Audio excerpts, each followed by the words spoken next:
Hello, everyone. My name is John Sierra, and I'm a Tolkien scholar. And what that essentially means is that I study, and have for a very long time studied, the works of J.R.R. Tolkien for about 35 years or so at this point, and I pass all that information along to you, the wisdom and the knowledge that I gained from the study of the Legendarium and all of Tolkien's other works to you in the form of answering questions that you can with either well-informed research or excellent surmise. That being said, if you want to submit a question to me, well, you could just leave them in the comments section, and I would be happy to answer there, of course. If you want to be featured in a video, though, you're not looking for just a quick answer. You want something that's going to be in a video and doesn't require more thought, and like basically a whole thing written and performed for you in a future episode. There's two ways of going about that. The first is through a website called Quora. So Quora is a knowledge-sharing platform where you can ask any sort of question and have people with relevant knowledge or wisdom or experience or education answer you. And of course, I'm on Quora. There's a link to my Quora account right there in the description of this video, and you can ask me a question there. Or if you are in fact on Quora and you ask any sort of question about Tolkien, you'll find that it actually recommends people that you could direct the question to, and my name will be out or near the top of that list. You could also do so right through here on YouTube through the mobile app. Currently this feature is only available on the mobile app, but what you just do is just on your phone, go to my channel and then click, I believe it's join the community, and it's separate from the join button. So I don't want you to confuse the two. The join button is to join as a channel member, but join the community, well, there's a little video that plays. You'll see what I'm talking about. You hit join the community, and then you can make a post there, and then I will consider those submissions as well. By the way, if you do it through YouTube, try to keep the questions short as you can. A lot of them that I get are way long. They're like a whole paragraph, and that doesn't bother me personally. It's just that I'm also porting those over to Quora and keeping my archive there. So I find that I have to edit them down quite a bit to fit in the 250 character limit that Quora has for titles. That being said, if you have like a lot of information that you're trying to convey, what you can do is keep the question short and then leave a comment on it. And you could even read in the actual question, you can say more in comments, and I'll look at that. That being said, like the video, hype the video, share the video, subscribe if you haven't already, and we're just going to get started here today because it's I'm not like in a rush for any other reason other than it's late. I started this rather late, and I have to eat something after this and still do a bunch of other things before I go to bed, so I don't want to be up too very late, especially since I've had kind of a rough, annoying week. We had all sorts of, I mean, the weather was very poor. I chose the Helcaraxa, the grinding ice of the Forthwaith, as my background because that's literally what it feels like here. We had like 3 feet of snow, and that was a while back, but then like it's been so bitterly cold that none of it has melted. I had power outage, I had burst pipes, all sorts of bad situations. So just trying to keep warm and sane. That being said, I have Volume 3 of The History of Middle-earth, which contains 3 books in it: Morgoth's Ring, The War of the Jewels, and The Peoples of Middle-earth. And I'm going to actually read a bit from The Peoples of Middle-earth. And I'm going to read a little bit from the Shibboleth of Feanor. The Shibboleth of Feanor is really interesting, and in one of our quizzes, we went over it not that long ago, which is why exactly was Feanor so opposed to the thorn sound, the th sound, becoming an S in the shifting linguistics of the specifically of the Noldor, but the Quenya language in general. And this is a rather long section, the Shibboleth of Feanor, but we're going to read just a bit of it that really goes into his motivations and why he really felt that this was so very important. So, here we are. Feanor loved his mother dearly, though except in obstinacy their characters were widely different. He was not gentle. He was proud and hot-tempered, and opposition to his will met not with the quiet steadfastness of his mother, but with fierce resentment. He was restless in mind and body, though like Miriel, he could become wholly absorbed in the works of the finest skill of hand, but he left many things unfinished. Feanora was his mother name. which Miriel gave him in recognition of his impetuous character. It means spirit of fire. While she lived, she did much with gentle counsel to soften and restrain him. Her death was a lasting grief to Feanor, and both directly and by its further consequences a main cause of his later disastrous influence on the history of the Noldor. The death of Miriel Thorinde, death of an immortal elder in the deathless land of Aemon, was a matter of grave anxiety to the Valar, the first presage of the shadow that was to fall on Valinor. The matter of Finwë and Miriel and the judgment that the Valar, after long debate, finally delivered upon it is elsewhere told. Only those points that may explain the conduct of Feanor are here recalled. Miriel's death was of free will. She forsook her body, and her Fea went to the halls of waiting, while her body lay as if sleeping in a garden. She said that she was weary in body and spirit, and desired peace. The cause of her weariness she believed to be the bearing of Feanor, great in mind and body beyond the measure of the Eldar. Her weariness she had endured until he was full grown, but she could endure it no longer. The Valar and all the Eldar were grieved by the sorrow of Finwë, but not dismayed. All things could be healed in Aemon, and when they rested, her Fea and its body could be reunited and return to the joy of life in the Blessed Realm. But Miriel was reluctant, and to all the pleas of her husband and her kin that were reported to her, and to the solemn counsels of the Valar, she would say no more than, "Not yet." Each time that she was approached, she became more fixed in her determination, until, at last, she would listen no more, saying only, "I desire peace. Leave me in peace here. I will not return. This is my will." So the Valar were forced by the one thing that they could neither change nor heal, the free will of one of the children of Eru, which it was unlawful for them to coerce, and in such a case useless, since force could not achieve its purpose. And after some years they were faced by another grave perplexity. When it became clear at last that Miriel would never of her own will return to life in the body within any span of time that could give him hope, Finwë's sorrow became embittered. He forsook his long vigils by her sleeping body, and sought to take up his own life again. But he wandered far and wide in loneliness, and found no joy in anything that he did. There was a fair lady of the Vanyar, Indis of the house of Ingwa. She had loved Finwë in her heart ever since the days when the Vanyar and the Noldor lived close together. In one of his wanderings, Finwë met her again upon the inner slopes of Oilossa, the mountains of Manwë and Varda, and her face was lit by the golden light of Lorlin that was shining in the plain of Azolahar below. In that hour Finwë perceived in her eyes the love that had before been hidden from him. So it came to pass that Finwë and Indis desired to be wedded, and Finwë sought the counsel of the Valar.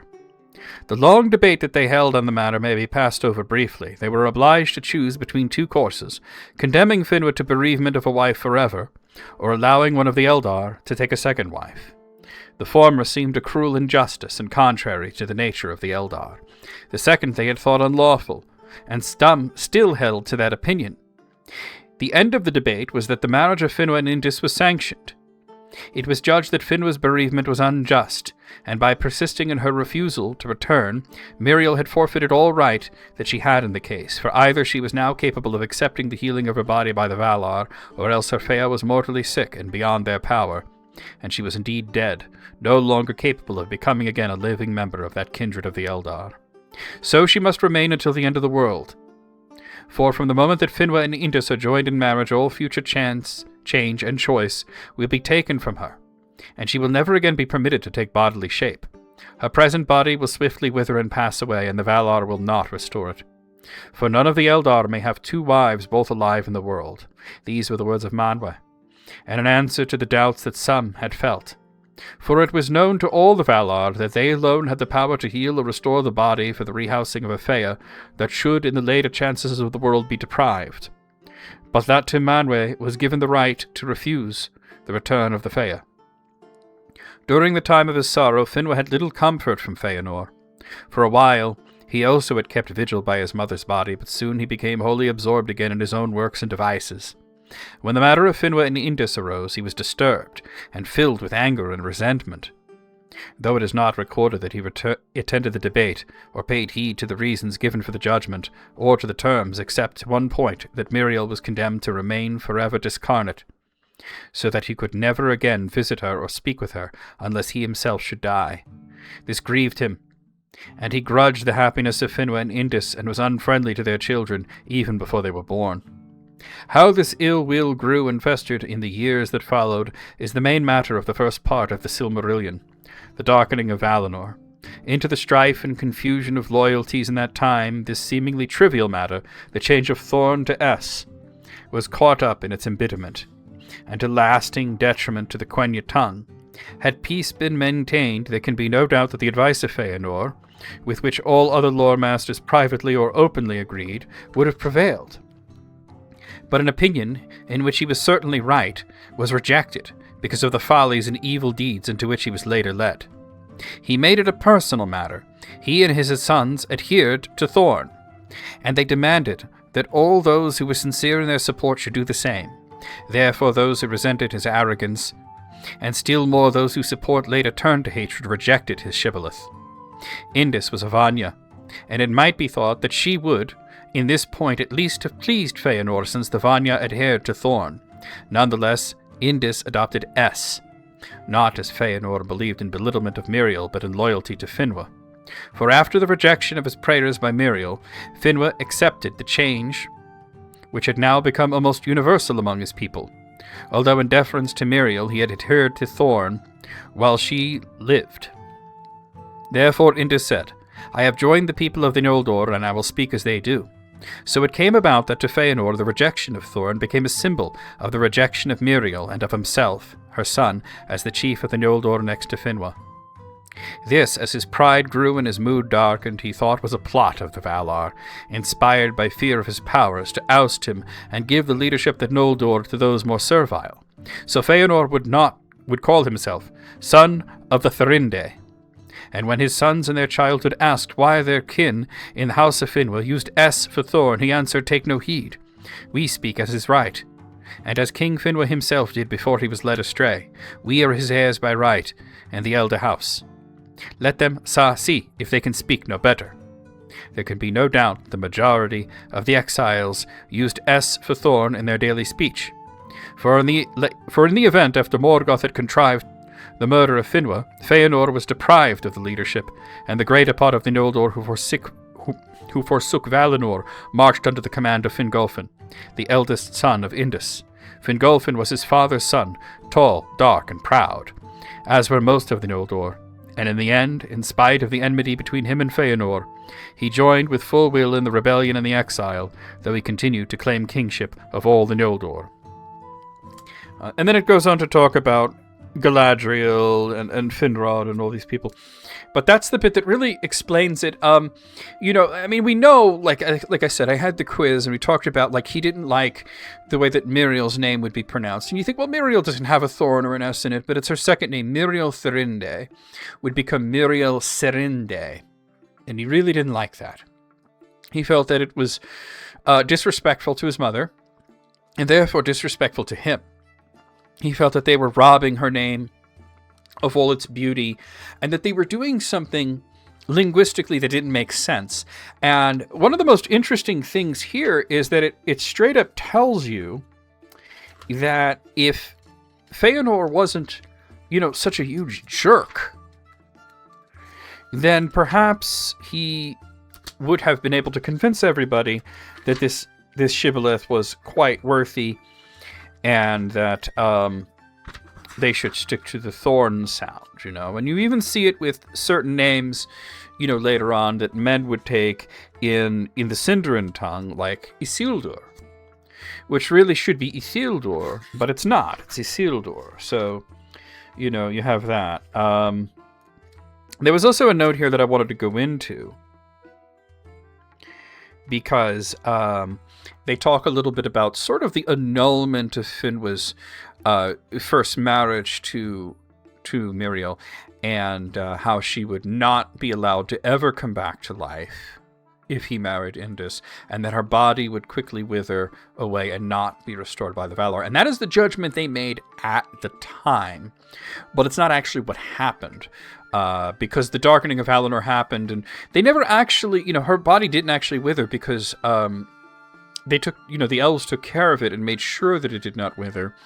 And she did eventually change her mind and she was allowed to return to her body, although she had to live in I believe in Lorien with, well, not with Irmo, but with Esta, I believe. And she was helping with the tapestries and everything. She never really rejoined the elves. They really just found a kind of a compromise there, you know. So she does eventually return to I don't want to say life, because she's not really dead, even though the Valar are sort of thinking, well, maybe she is if she can't have her body again, or that she refuses to be in her body again. But there was a note on how not all the Valar disagreed. And here's that brief note. Doubting that the test of a few years could show the will of any one of the children was fixed immovably, and foreboding that breaking the law would have evil consequences. So it's really, you see that little footnote number 10 there, written there, and you think, oh, so it'll tell me which Valar disagreed or whatever. But it doesn't actually tell you that. It actually tells you why they disagreed. Because they're thinking, well, yes, she's saying this now, but when your lifespan is equal to the lifespan of the world, you literally have all the time in the world to change your mind. And the Valar could be pushy, and we see this with Feanor and the Silmarils, and we see it here, where they're like, hey, are you ready to go back to your body? And she's like, no. And then it's almost like probably the very next day feeling like that to her, at least, even if it's a few years later. It just probably feels like, because the way that time feels in the Undying Lands, hey, are you ready? And she's like, no, already. And she eventually gets so aggravated that she tells them she's never going to return to her body. But it's sort of like one of those things like, well, you say that now, and maybe that's the case. But when your lifespan, when you literally have all the time in the world, maybe we shouldn't be so hasty in saying that this is a never go back scenario. You know, maybe we shouldn't be imposing this consequence. And they didn't in the end. They didn't go by that. They didn't do what they said they were going to do. They didn't let her body wither. And even if they did, they would have been willing to restore it because of everything that happened with Feanor. But it's really interesting just to show that that this is a very realistic sort of scenario, at least with Feanor. It's, even though we're dealing with immortal elves and angels and all this crazy stuff that isn't obviously realistic, but it's sort of a realistic thing where it's almost like the stopped clock thing, where they say a stopped clock is right twice a day. And what that means, essentially, it's an idiom that means that the worst person possible who's absolutely wrong about everything and just spews nonsense constantly, just lets words flow out of their mouth and just lies and lies and lies, they're going to be right about something here and there just because, it's like a numbers game. Eventually they're going to say something correct. And that's sort of how people were feeling about Feanor. They're like, wow, he has a point about this, and the lore masters either agreed with him openly or they just sort of like secretly agreed with him, but nobody wanted to be associated with Feanor because he was such a jerk, and then he did such terrible things. But even before he did such terrible things, he was always sort of a jerk who was very just a hard person to be around, a hard person to deal with. He was just arrogant and, obstinate and just not a pleasant person. So it's sort of like one of those things where you're almost inclined to disagree with him just because you dislike him, even though he's right. And of course, the Quenya language got changed in that way, and the thorn sounds, those TH sounds, became S sounds. And yes, some felt that was to the detriment of the language, but languages are supposed to change, though. That's the other thing. Languages are supposed to change over time. The only thing is, when you have a population such as the Eldar, which are immortal, that never really die, and these lore masters are going to be there for tens of thousands of years, hundreds of thousands of years, possibly millions of years, to work on the language, all of the linguistic shifts are going to be things that are conscious and voluntary. So we're going to choose to do this. We're going to choose to start saying things in a different way, not that it just sort of gets adopted over time, and then children speak differently from their parents, and then the parents die or not around, and then the things that the kids are saying becomes like the new normal. It's not really quite like that with elves, but they like evolving their languages. They enjoy this sort of thing. Because I've had people say, well, that doesn't really make sense that their language would evolve because they don't die. but it does make sense if they want it to evolve, if they want to change their language. Otherwise, they would still be speaking, the primitive Quendian. So there is that. Anyway, I certainly said a lot about that. We have 10 questions to get through today, and then, of course, we're going to review the quizzes from this past week. So let's go ahead and start with the first question.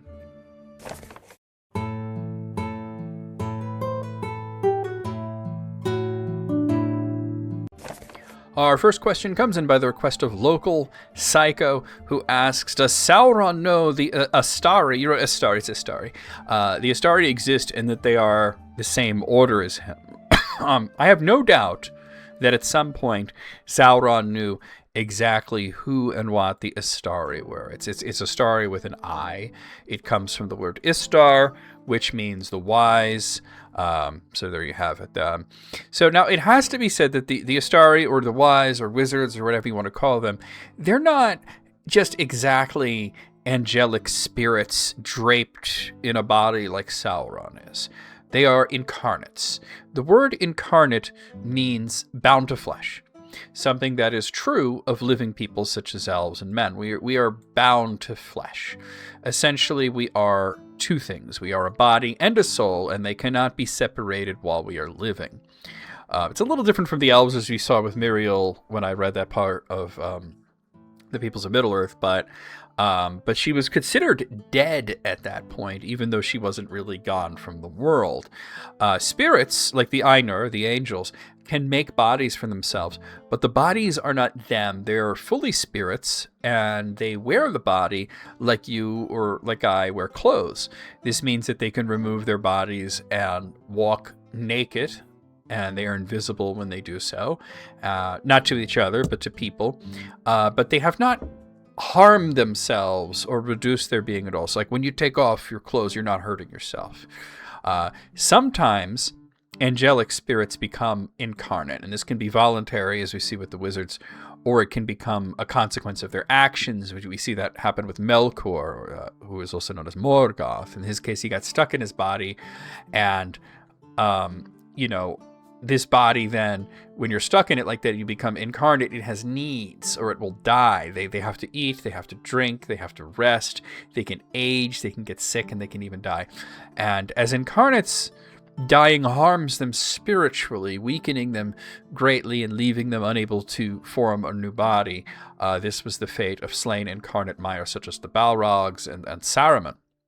The purpose of sending 5 Maiar to Middle-earth is obvious, to oppose Sauron. However, the last time they sent Maiar to Middle-earth to oppose a Dark Lord, the war that was waged was so destructive that it permanently destroyed a great deal of Middle-earth. It's just the whole region of Beleriand just completely gone. The Valar have found that every time they act directly or indirectly, it leads to more destruction. So instead of sending generals and warriors, they're sending wizards, and not the sort of spell-flinging wizard of modern popular culture. The word wizard, as Tolkien understood it, the wise. They are leaders, they are teachers, they are guides. They're not destructive forces, although they can call upon destructive force when necessary. Their bodies being real means that they have limitations. Aside from all of that, being incarnate disguises them. Almost nobody in Middle-earth knows what they are. Even Gandalf, who had been around for a few thousand years by the time of the Lord of the Rings, he's not understood by most people. And I know all the wizards have been around that long, but most of them are not dealing directly with people to the extent that he is. Certain elves know the truth, but the name Gandalf itself, which was given to him by mortals, means wand elf. In other words, Gandalf and his contemporaries being angelic spirits is a secret. Gandalf himself reveals the truth at one point when he faces the Balrog. He identifies himself as a servant of the Secret Fire, which is a coded way of telling the Balrog what he's all about without letting anyone else that's present know what he was. He told Faramir that his real name was Aloran and that he was from the West, but that's not a name that has a lot of meaning even to the elves, and certainly not to men. Círdan, Galadriel, and Elrond, they knew the truth, but they're all, they're so tight-lipped about it that there's actually a debate in the Tolkien community about whether or not Celeborn, Galadriel's husband, knows. Does Galadriel share such information with her husband or not? Personally, I think she doesn't. I think she would if he asked, but I think he's too smart to ask. As for Sauron, though, he knows. He might not have known immediately, but he found out one way or another. There's so many different places where he would have found out in the story. When Gandalf first journeyed to Dol Guldur to figure out what this necromancer guy is all about, Sauron just up and left when he sensed Gandalf coming. He didn't wish to be exposed, and whether he'd recognize Gandalf as an agent of the Valar or just sensed power is unknown. Normally people who went into his abode just didn't come back out, but he didn't attempt to fight Gandalf. He didn't attempt to contain Gandalf or capture him in any way. He just hid. He went somewhere else. The second time Gandalf came, he himself came cloaked in magic and hidden, and Sauron was positively identified. Then the third time, Gandalf came with reinforcements and drove him out of the forest.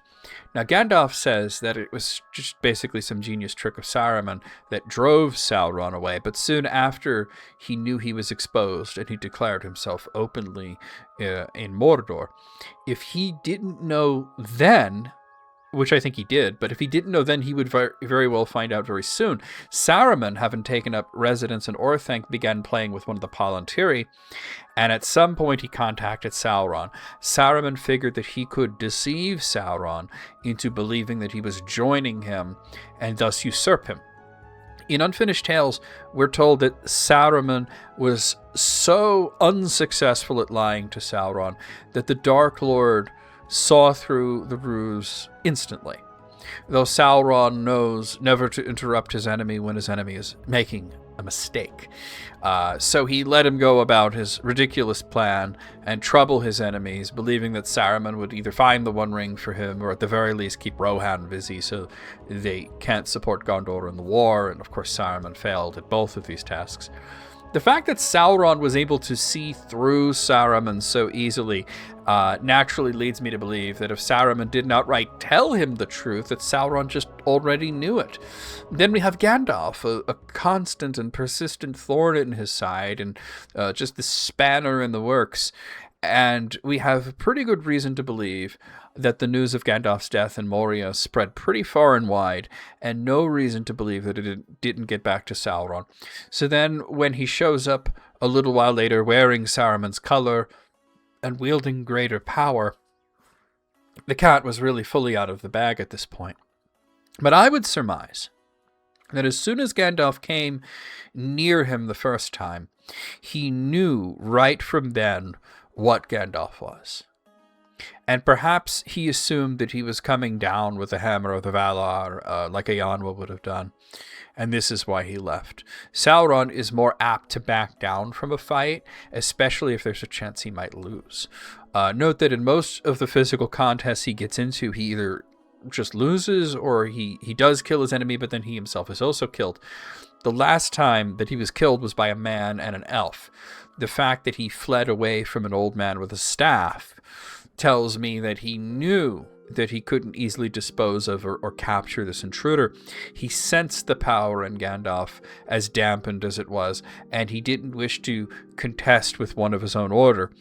It should be mentioned that Sauron never faced another Maiar in battle, except for the times in the very early drafts of Beren and Luthien where Huan was considered a Maiar. And he lost that gloriously. He bowed his head in surrender to Eyanwa and was so afraid of the judgment of the Valar, who are the same kind as the Maiar, they're just more powerful, that he could not bring himself to return to Valinor. That Gandalf came as an elderly pilgrim in such a limited body, and yet Sauron still decided that discretion's the better part of valor, tells me that he had to have known as soon as he saw the guy, this is like me, this is another one of my order. All right. There we have it. Let's move on to the next question.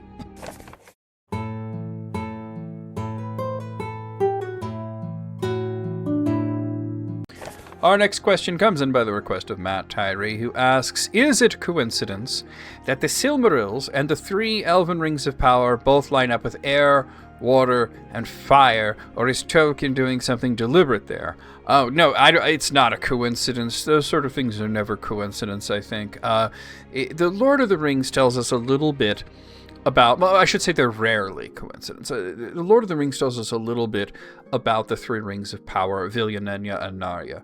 Vilya is mentioned as being the mightiest of the 3, and you might guess that it was water, based on it being held by Elrond, who flooded the ford of Bruinen, but that would be incorrect. Vilya is identified in Appendix E as being the word that means air or sky, so it is the highest of the 3. Nenya is called in the Lord of the Rings the Ring of Adamant, as stated by Galadriel, although it's called the Ring of Water in the Silmarillion, with Nenya essentially meaning of water. Narya, the Ring of Fire, is held by Gandalf, and in the appendix we learn that it was gifted to him secretly by Círdan, something that is gone into more detail in Unfinished Tales. The name Narya essentially means fiery. While Narya is often called the Ring of Fire due to the fact that it has a red ruby as a gemstone, it is less clear why Vilya and Nenya were given those names. Vilya is the one with the blue gemstone, so you might associate it with water, and it was used to move water in The Lord of the Rings, while Nenya's gemstone is white, which you may associate with, say, clouds in the heavens. However, let's move over to the Silmarils first. The 3 Silmarils were all the same. They had no names, there were no differences between them, but they did end up in certain places. One taken by Eärendil into the sky, another cast into the earth along with Maethros, and another cast into the sea along with Maglor. Now you might say, wait a sec, that's earth, not fire, so it actually doesn't line up. However, it does. The pit that Maethros jumped into was described as being a fiery pit, and the underworld is often conflated with hell, a place of fire and brimstone. Now think of it. Instead of sky, water, fire, think of it as heaven, Middle-earth, underworld, and you start to see the thematic link between the Silmarils and the 3 rings. Middle-earth itself is a modern form of Midgard, the dwelling place of man between heaven above and hell below. Elrond's ring was once held by Irenian Gil-galad, the High King. Gil-galad is translated from Sindarin as Star of Radiance, suggesting a heavenly body. Elrond himself is Vault of Stars, and the Silmaril in the sky held by Eärendil, also referred to as a star, or the celestial object Venus. While Eärendil's name is devoted to the sea, so you might think, well, that's water, right? His birth was prophesied by the Vala Ulmo, who sent Tur to Gondolin, choosing this mortal as his messenger because he knew that it would lead to the birth of a star, as Tur wed King Turgon's daughter Idril, and then their son was Eärendil. So moving on to Middle-earth, as it were, we have Nenya, the Ring of Water, held by Galadriel. Galadriel is greatly associated with water. She uses the scrying fountain called her mirror to see the past, present, and future. And the phial that she gives to Frodo is filled with both water and light. As Samwise later points out, it's like a Silmaril itself, as it contains the same light that the Silmarils do. Of course, Galadriel's big connection to the sea is that she must pass over it at the end of her story. She was long denied this, singled out as an exception of the Valar's forgiveness until she proved herself by denying the One Ring. Even her realm, Lothlorien, has a tragic history with water, as their king Amroth had drowned while attempting to swim back to Middle-earth after his ship to the west had started to leave, much like Galadriel wishing to remain in Middle-earth long after her kin passed to the west. Her counterpart in this case is Maglor, who also died by drowning, though in the Silmarillion his fate is rather ambiguous. Tolkien clarified in one of his letters that he did indeed drown.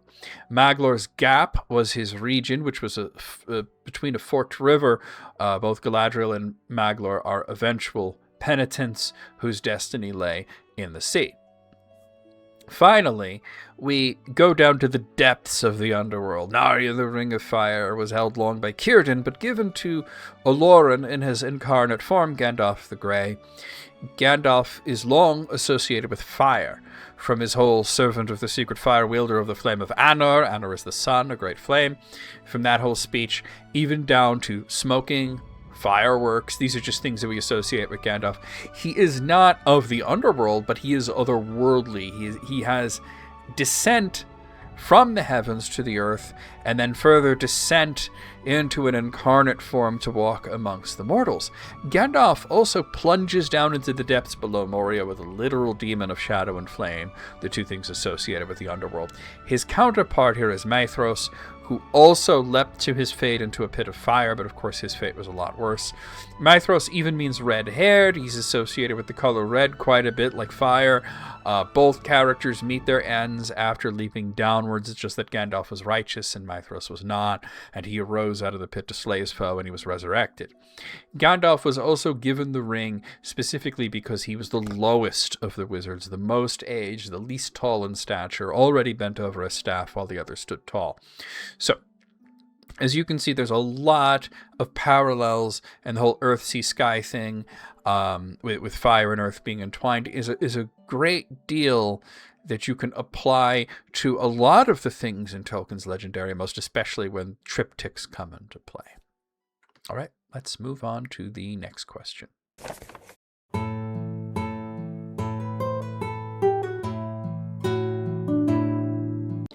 Our next question comes in by the request of Lord Psycho again, who asks, how did Gollum communicate with Shelob? Now, one's mind really need not boggle at it. Gollum could speak and Shelob could understand. Whether Shelob could speak a language that Gollum could understand without the One Ring is unknown, but the fact that she could understand him just fine is beyond doubt. Firstly, Shelob is described as the last daughter of Ungoliant to plague this unhappy world, and many of the spiders in Mirkwood Forest were said to be her own children. Ungoliant was a primordial evil spirit that was once in the service of Melkor, that is to say Satan, but left his service to become the mistress of her own lust. Melkor came to her after he found her in the southern parts of Aemon, and promised her uncounted riches to devour in exchange for her help in plunging the Undying Lands into darkness. They both spoke. Though it isn't known how their words were recorded by the elves, most likely relayed by Ulmo, in my estimation, as he is wherever there is water. We do know that they spoke to each other. We have dialogue between the two. In this case, Melkor likely just understood her language, or that she could speak Valoran or Quenya.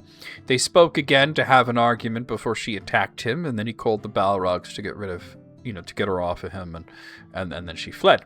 In The Hobbit, we learn that Bilbo wears the ring, and when he wears the ring, he can understand evil creatures, and that he understands the language of the spiders of Mirkwood. But more important, they understand him as he taunts them with songs and demeaning nicknames. So in this case, Bilbo's speaking Westron, and the spiders do understand Westron. So Shelob would be able to understand Gollum just fine. She is not said to speak as her mother did in human language, though it's not out of the realm of possibility. She may be able to speak, and she just didn't have anything to say in the scenes that she was in The Lord of the Rings. Regardless, we aren't told that they had grand conversations, just that he worshipped her. It seems likely to me that they may have spoken, especially as Gollum vanishes for a while during the Two Towers and then returns right before leading Frodo and Sam through Cirith Ungol. We can surmise that he ran ahead and let her know that he was bringing her some food. It is likely that Gollum doesn't even register as food to her. He's just too scrawny. It is also mentioned that she eats orcs, but doesn't really particularly enjoy orcs. And Gollum himself is mentioned. He doesn't really like orcs either. They only go for that type of meat, when he's tired of fish. And then, with her, it's just because that's what's available, unless Sauron is feeding her. And then when he does eat orcs. He's going for like little ones that are more tender. So Gollum probably fed her and kept her happy. And in exchange, she let him, rifle through what was left of the bodies, the clothes and the bones, and just take whatever he wanted, which he reasoned he could do with Frodo and take the One Ring. So I don't think that he needed to be told that. I think that, like, once she's well fed, she's not going to bother if he's going through the clothes and the bones. She doesn't really care if he does that, I think. So we don't know if she can speak. It's certainly within the possibility, because her mother absolutely could speak. But it's possible. But even if she can't, she can definitely understand him. So there's that. All right, let's move on to the next question.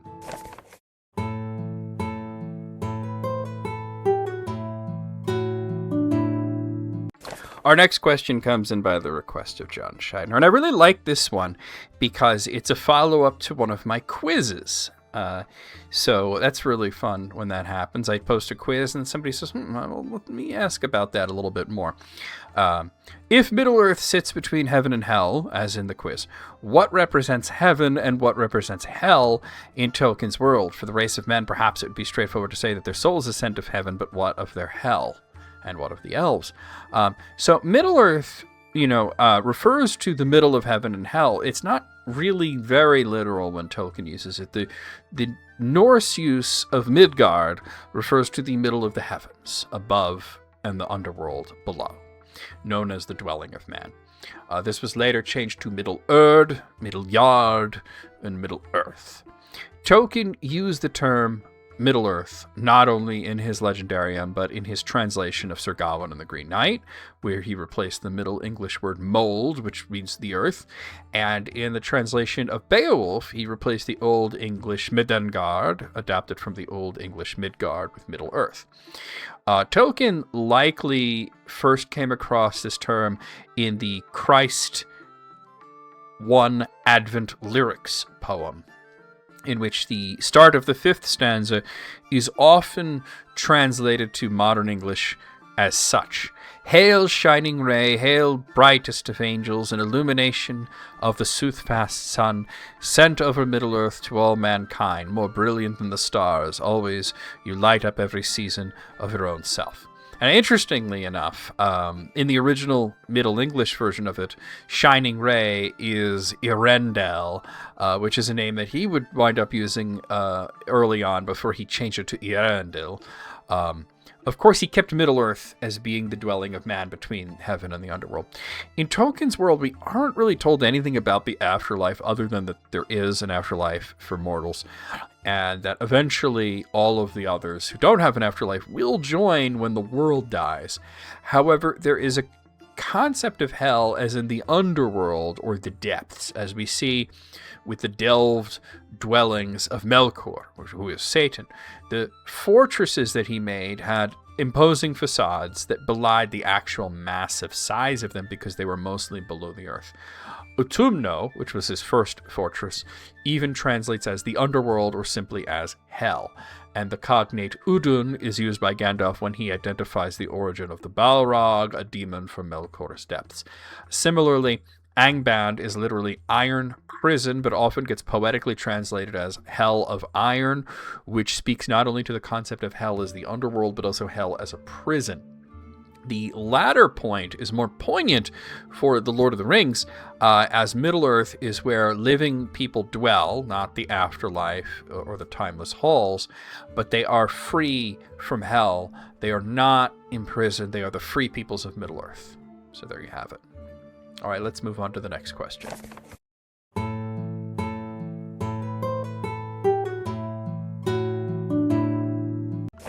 Our next question comes in by the request of Leonardo Morgan, who asks, is there something about there not being 5 rings of power and 5 Istari being sent, or is it coincidence?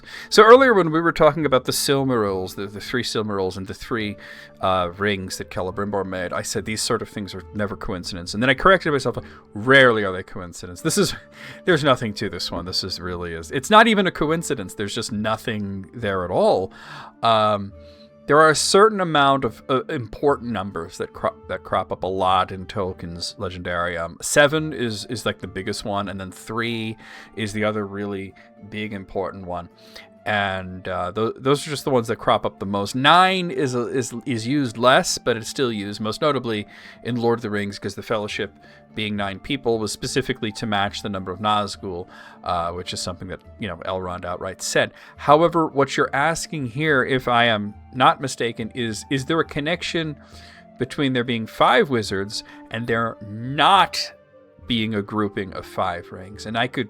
If you think like this, you can make any sort of connection because you're matching a positive with a negative, a lack of something. For example, I could state that, well, is there a connection between there being 4 hobbits in the Fellowship and there not being a grouping of 4 rings? The thing is, the division of rings were not something that had great meaning other than the 3, which were made by Celebrimbor with no input or supervision from Sauron. And they wound up being distributed to Galadriel, Gil-galad, and Círdan to keep them away from Sauron. When Sauron seized the rest of them, he didn't seize the 7 and the 9, he seized 16, because that's what was there. He gave 7 to the dwarves, not because there were 7 that were made for the dwarves, they were all made for the elves. In fact, he gave 7 to the dwarves because there were 7 clans of dwarves and 7 dwarf lords. I said the number 7 is very important. He didn't choose 9 for men for any significant reason other than that's the amount of rings that were left after you account for 7 dwarf lords. Similarly, the number 5 wizards, there's only significance in that's how many there wound up being. Manwë didn't state that there were 5 spots to fill or put any sort of significance saying that he wanted there to be 5 wizards. He just asked for volunteers, and there were 2 volunteers, the first of which was Saruman and the second of which was Moranitar. Gandalf was conscripted by Manwë, which brings it up to 3, and then Moranitar asked to take Romastana with him, bringing the number up to 4. And then finally, Yavanna asked him to take Radagast along. If Moranitar had not asked to take his best friend along, or if Yavanna had not inserted herself into the situation, the number could have been 4 or it could have been 3 if both of those things had happened. Realistically, Tolkien was unsure how many wizards there were until he wrote The Two Towers, when Saruman mentioned the rods of the 5 wizards. And even then, Tolkien had this sort of idea that there might actually be a lot of wizards and that there were just 5 chiefs that had greater authority that carried the staves. We talked about this in the last episode. But then later he settled on that there were just 5 wizards, and 2 of which have almost no impact on the story other than Tolkien's musings that you can find in his letters on what they may have done. So there you have it. All right, let's move on to the next question.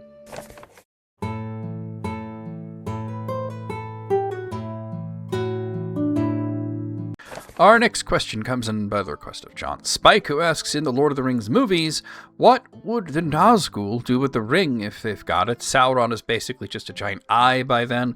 Would they just toss the one ring into the eye? Oh, I get this every once in a while. Sauron's not a giant eye. Not even in the films. That's not actually Sauron there. The eye of Sauron, seen atop Barad-dûr in the films, it isn't Sauron. He doesn't lack a physical form. I know Saruman said that. We'll talk about that in a minute. The eye itself is in the book as well, though it is not a permanent fixture atop the tower, but rather it's a method by which Sauron uses to look outwards. It's a spell, to put it simply. Sam sees the eye at one point, but then it vanishes because Sauron looked outwards and then he's done using the eye.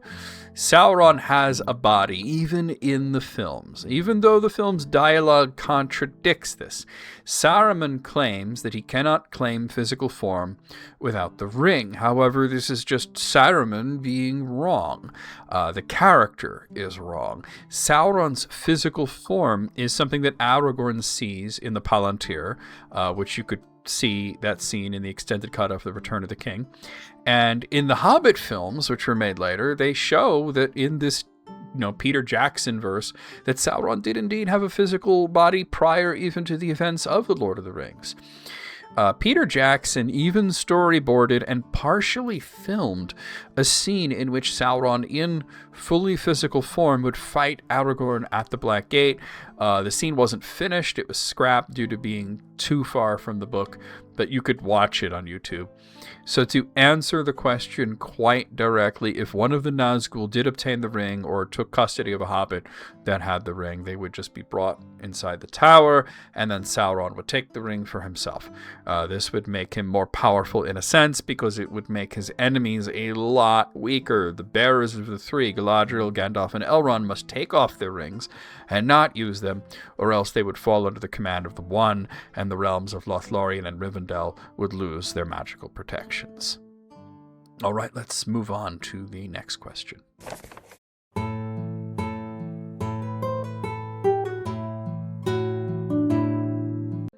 Our next question comes in by the request of Simon Odinid, I hope I'm saying your name correctly there, who asks, why wasn't Bilbo tempted to take the ring off of Frodo while he slept?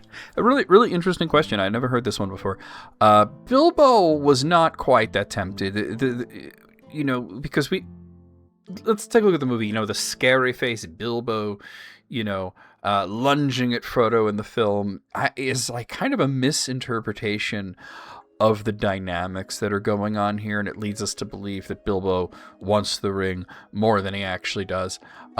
We all know the moment from the film. Bilbo asks to see the ring. Frodo, with some reluctance, shows it to him, and then Bilbo lunges forward, makes a horrifying noise, and he looks a bit Gollum-esque in this moment. And we are meant to understand that Bilbo still wants the ring. He's still really obsessed with it. It still eats at him just like it eats at Gollum. And he can't really be trusted around it. Then from this, you might wonder, well, why Bilbo was sitting with Frodo as he recovered in Rivendell, and he would have access to Frodo during the entire month that Frodo stayed there in the book. Why wouldn't he try to take it, or at the very least be very tempted to?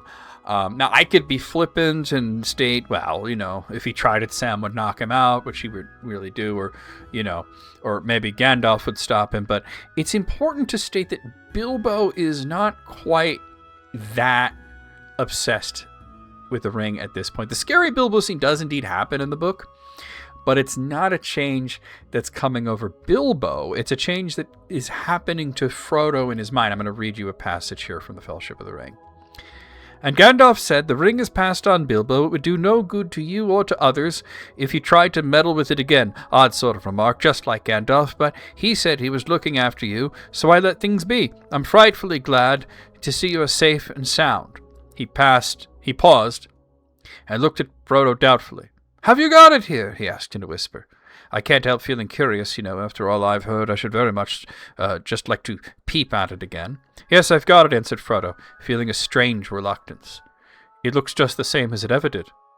Well, I should like to see it for a moment, said Bilbo. When he had dressed, Frodo found that while he had slept, the ring had been hung about his neck on a new chain, light but strong. Slowly he drew it out.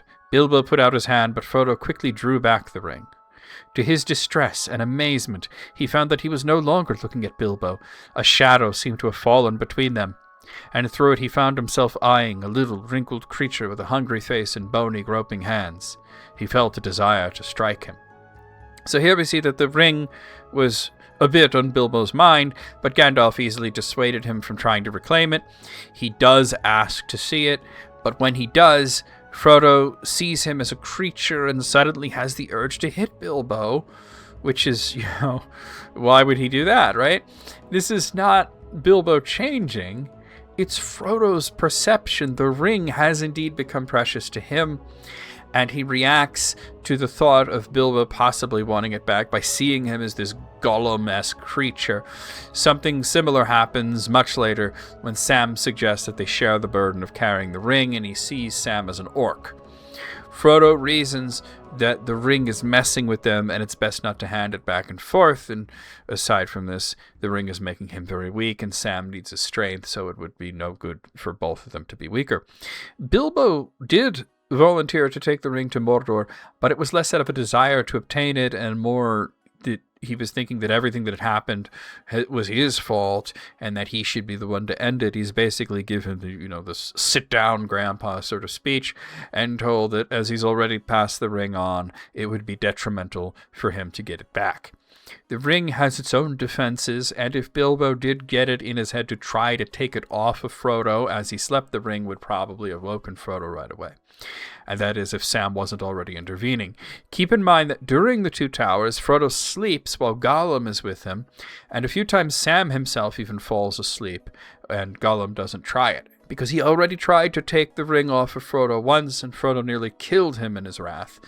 Bilbo, and just think, going back to that passage I read, just with him sort of reaching out a little as if he was going to touch it, Frodo felt the urge to hit Bilbo. So if Bilbo really seriously tried to take it from him, Frodo probably would have just lost his mind and just completely beaten Bilbo up, I think, or worse. Bilbo managed to hand over the ring willingly, and now he had a lot of help from Gandalf, but he still did it of his own will, and therefore it doesn't have as much of a hold on him as it had on Gollum, who basically just lost it, and then it was stolen by Bilbo. Frodo himself goes through a lot of mental anguish later on because he did not destroy the ring of his own will, but rather it was ripped from him violently by Gollum and then destroyed. The psychological effects of the ring are complex, and while it certainly was still on Bilbo's mind, its hold over him was weak at this point. Lastly, it's important to mention that Bilbo, stating that he was tempted to go back and retrieve the ring, was coming from a place of him not really knowing what it is, and now that he knows, he's not very keen to have it. He volunteers to take it because he thinks he has to, but he mostly laments that he ever had it to begin with. All right, let's move on to the next question.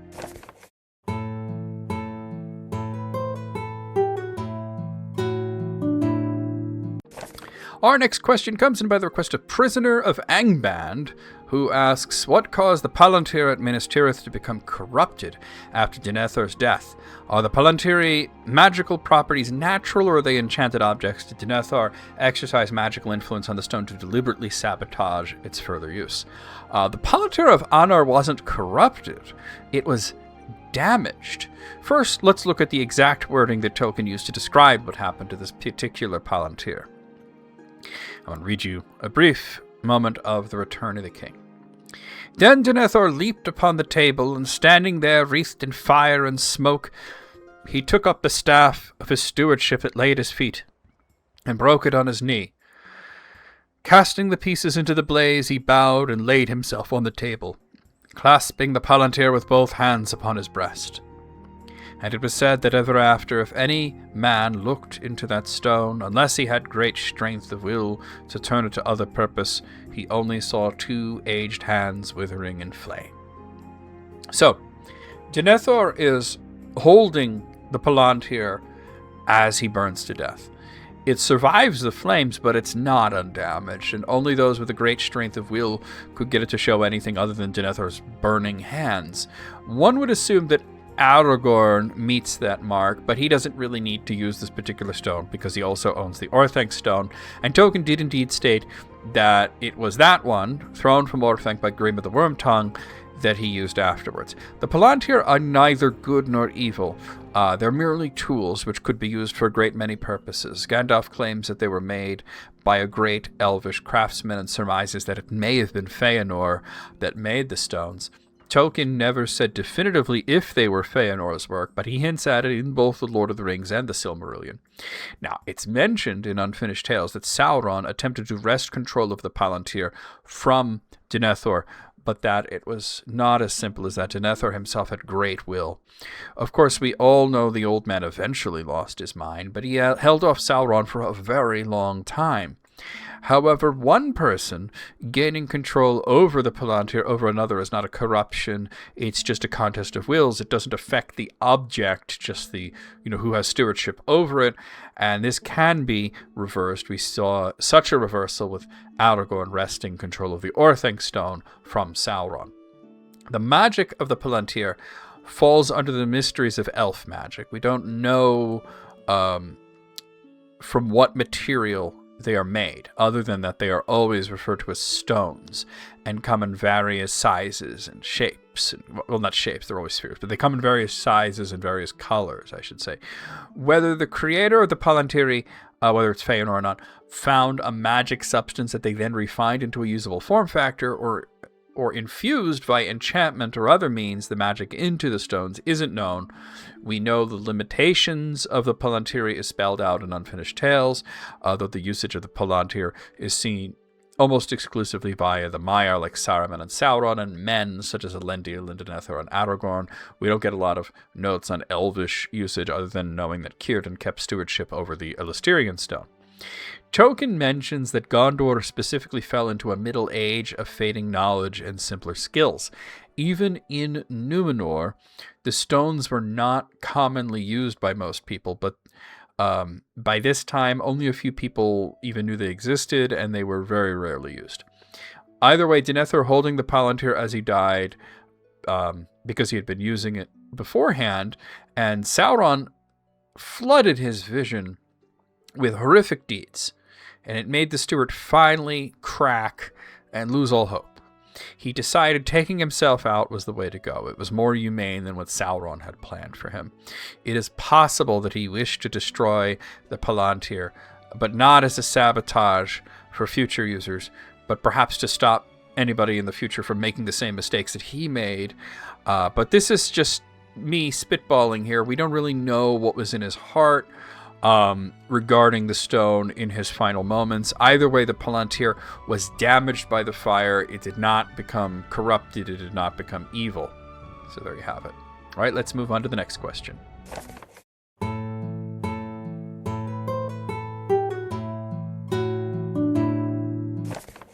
Our next question comes in by the request of Dylan of the Darkland, who asks, we know the Balrogs use different weapons, from the flaming sword of Durin's Bane to Gothmog's axe and the flaming whips, but do you think the other Balrogs possibly could have used different fiery weapons? We aren't given a lot of information, other than what you've already provided, actually. We know that Durin's Bane had both a whip and a sword in The Lord of the Rings. We know that in the Silmarillion they all carried whips, which they used to smite away the webs of Ungoliant. And of course, that Gothmog had an axe. Beyond that, we aren't told much, such as if they perhaps all carried swords except for Gothmog, who was special and carried an axe, or if they all had different weapons. The whips are just really interesting. Whips are not really weapons so much as they are implements for inflicting pain, usually used by torturers. You can also crack a whip to frighten your enemy. Of course, when it's a magical whip that's on fire, it's going to do more damage than, just an ordinary whip that would just give you a nasty welt. I thought the passage in, the Silmarillion where the Balrogs fight off Ungoliant is very interesting for a lot of reasons. We must consider a few things. First thing we must consider, when Morgoth cried out, it was the Balrogs that answered. They are, of course, the fastest of his servants, but it is interesting that during the fray, dragons didn't show up, Sauron doesn't show up. Personally, I've always thought the cry comes to Angband, and then Sauron looks over at Gothmog and is like, go. The second thing we have to consider is Ungoliant has become so great in this moment that she is overpowering Morgoth, and he feared for his own life, and yet the Balrogs managed to drive her off specifically with their whips. And then the third thing to consider is that Ungoliant was, and we talked about this earlier, was once in Melkor, or Morgoth's service, but left to become the mistress of her own lust. Morgoth had to resort to threats to get her to agree to work with him again, and of course he also resorted to empty promises. They were not friends, is what I'm getting at. From this, I would make strong surmise that once such a powerful being as Ungoliant became a wild card. She's still evil, but she's not specifically working for him. She's not in his service. He took measures to make sure that his Balrogs are armed with anti-Ungoliant weapons in case it ever came to that. They were not said to bring swords or axes to Lambeth, but they all had whips. Of course, it wasn't called Lambeth yet. It was called Lambeth afterwards. But the danger to Morgoth was that Ungoliant had latched on to him. The Balrogs, they have whips that could not only destroy her webs, but they drove her away without getting too close to her to where the danger is. Whether Morgoth had his spear still in the scene isn't said. he might have discarded it after stabbing the 2 trees, but we can surmise that if he did have it on him, he wasn't holding it when she attacked him, because he was feeding Ungoliant with one hand and holding the Silmarils with the other. So he was caught, weakened and vulnerable, and along came the Balrogs with the perfect weapons to drive her back. The Balrogs were also cruel. Whips are very fitting to give to something that is cruel. We know that when they killed Fingon, they just stomped him into paste, and then they trod around in his blood for their own amusement. They're just sick maniacs. So with this in mind, it is no wonder that many thousands of years later, Durin's Bane still has his whip. Other than Gothmog's axe and Durin Bane's sword, we aren't told anything about weapons other than the whips. The Book of Lost Tales Part 2 has them all carrying whips during the Fall of Gondolin, but that they also used their own claws. This was, though, when they were more like creatures than fallen angels, so we don't know if the Silmarillion version of Balrogs have big claws that they would use like that. I would probably guess not, because if that was the case, the Balrog in that version of the Fall of Gondolin might have made short work of Glorfindel rather than grappling with him and then getting stabbed in the abdomen. My best guess is that the Balrogs were a lot alike in temperament to Morgoth himself, who just took up whatever weapon suited him best in the situation. He used a spear to kill the trees, a hammer when he fought Fingolfin. It just might be that each used whatever weapon, aside from a whip, that was most like them in personality. So yeah, the answer is really yes, it is possible, but no, we don't know what those weapons would have been. Of course, there wouldn't be a lot of variety. Maybe some of the swords were longer than others. Maybe one of them had a hammer, a mace, a flaming flail. That would be really cool, right? Not like a mace, but like a flail, the kind of thing that you swing around. That would have been really cool. It's certainly possible, is what I'm getting at. All right, let's move on to the last question.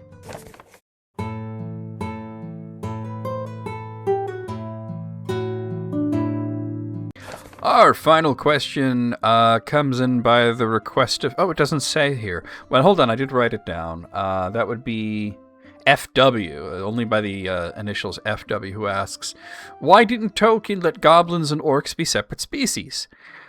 So I have to admit, I think this is... It's a weird sort of question, I think. Well, at least the wording is weird. Orcs and goblins are the same thing. This was made clear right in the intro to The Hobbit, which says the following. Orc is not an English word.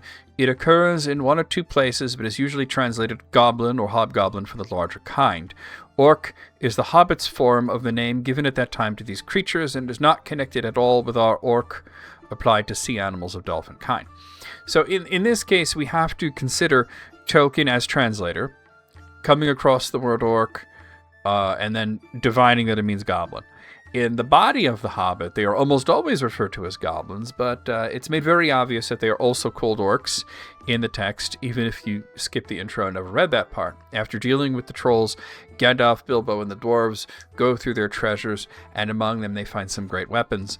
Bilbo takes a knife that he later names Sting, while Gandalf and Thorin pick out, these rather large swords that they like, and then Elrond later cleans them off, and he identifies the swords as being from Gondolin. Thorin's sword is called Orcrist, which we are told translates as Goblin Cleaver. Orcrist, Goblin Cleaver.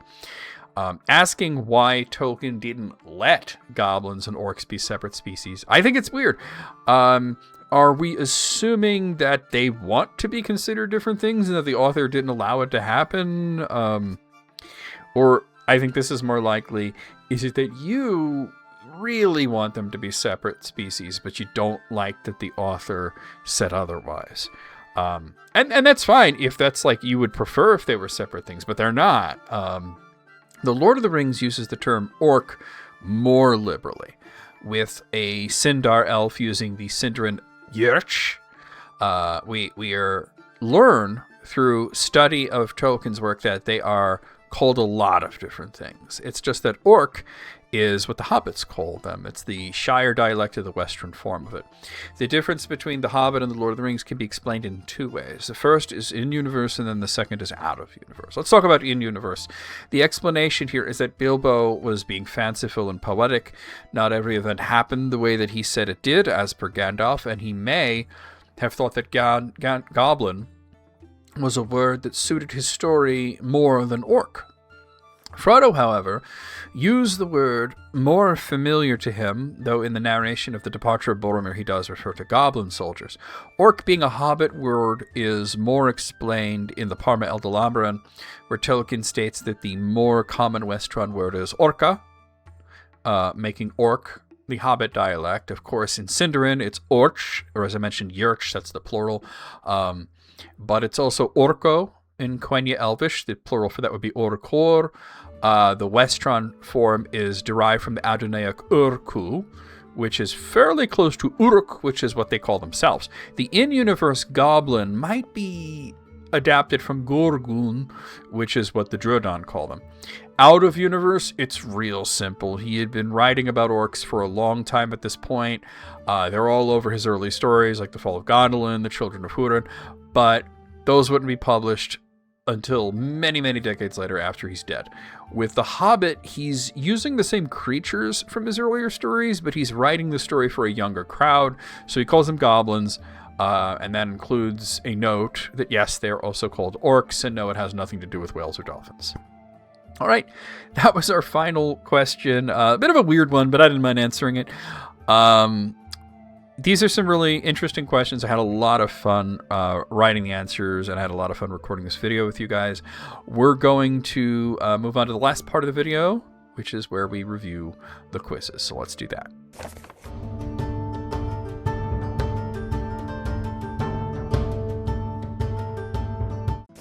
And now to review the quizzes.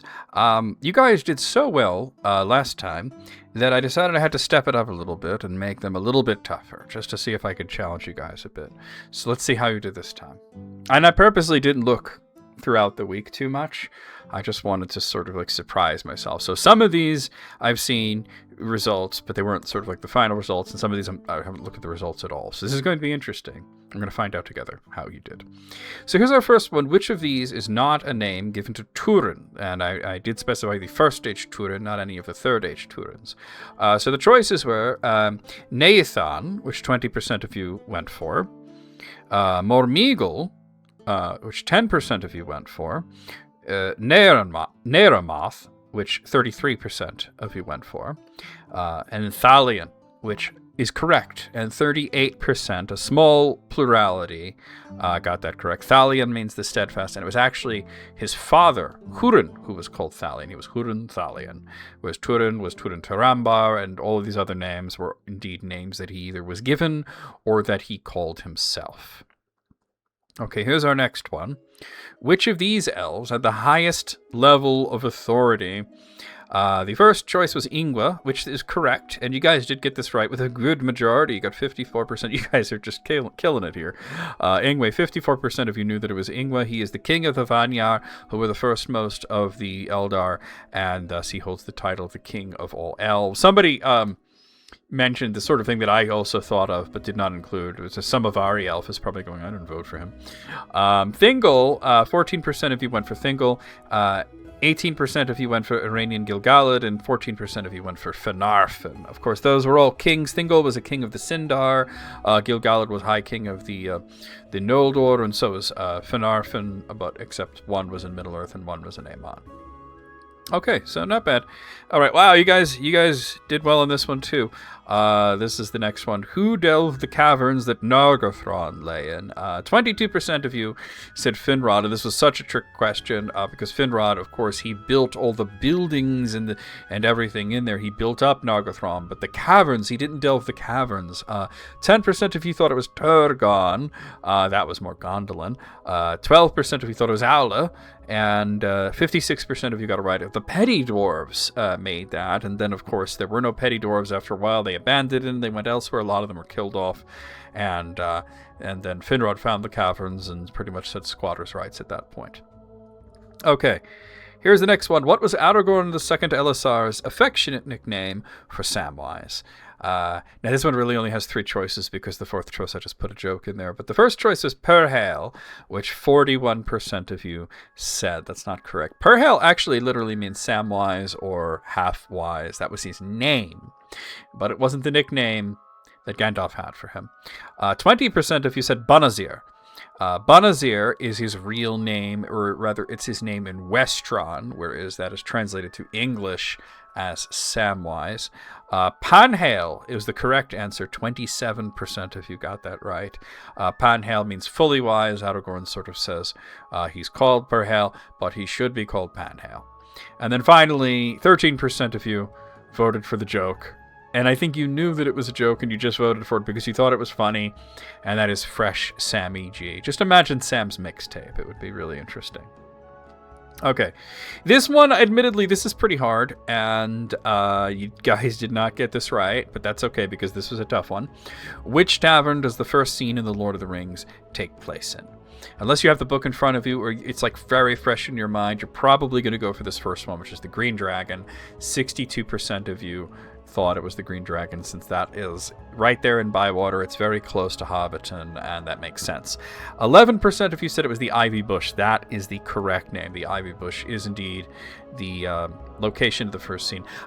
I kind of get from the characters that are there talking in the Ivy Bush. I mean, Sam is there, but really it's mostly his dad and some of these like sort of older guys.